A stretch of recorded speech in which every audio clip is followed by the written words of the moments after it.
Et voici donc un an après avec celui qui passe ses journées à réécouter les archives d'Europe 1. Bonjour Bruno Donnet. Bonjour à vous Elena et Maxime, Bonjour. le patrimoine d'Europe 1. Oui, je vous le confirme. Il y a tout juste un an, Bruno, c'est justement le patrimoine qui dominait déjà l'actualité. Absolument Maxime, d'abord parce que pour la toute première fois, Europe 1 ouvrait ses portes au public en 2 jours. 3000 personnes avaient ainsi profité des journées du patrimoine pour nous rendre visite ici, rue François 1er, à l'image de Jocelyne, qui avait visité les archives de notre station et réentendu un certain Dany le jeune.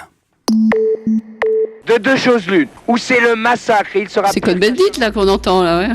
Ah bah maintenant on l'entend tous les matins, il s'est un peu calmé. Et voilà Dany qu'on entend effectivement tous les matins juste avant 8h dans la matinale de Thomas Soto et de patrimoine. Bruno, il était également question dans l'actualité politique. Oui, de patrimoine et plus précisément de valeurs, Maxime. La faute à une déclaration tonitruante signée François Fillon qui affirmait sur Europe 1 qu'en cas de duel entre un candidat socialiste et un candidat Front National, il fallait faire comme on voulait. Si jamais ce genre de situation se produit, je dis à mes amis, choisissez le moins sectaire.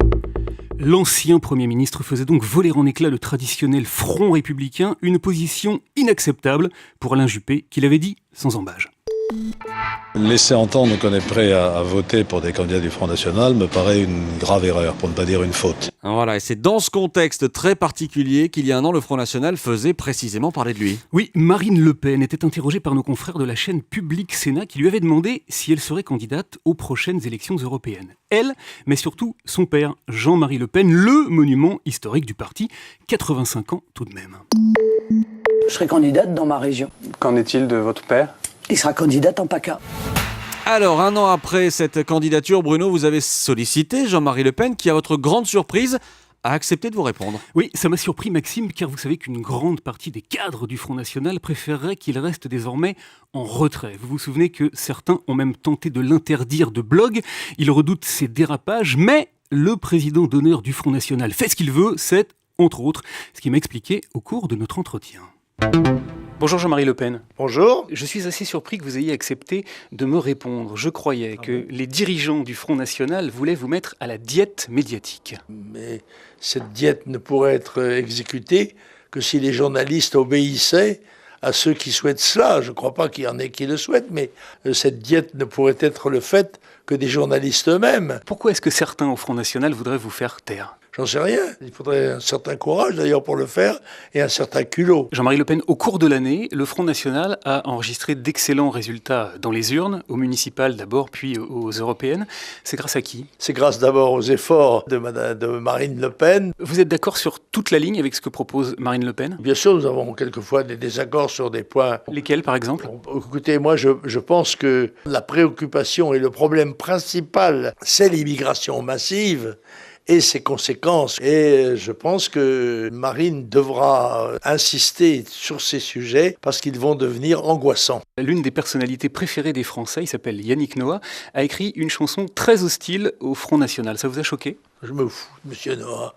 Répondant à Patrick Bruel, qui disait qu'il ne chanterait pas dans les villes dirigées par le Front National, vous avez déclaré « on fera une fournée la prochaine fois ». Est-ce que vous regrettez ce propos ? Supplémentaire, ben oui, je venais d'en faire une, avec Madame Madonna, avec Bedos et justement Noah. Vous ne regrettez pas ces propos ? Je parle français, moi, voilà, c'est ça, c'est mon inconvénient.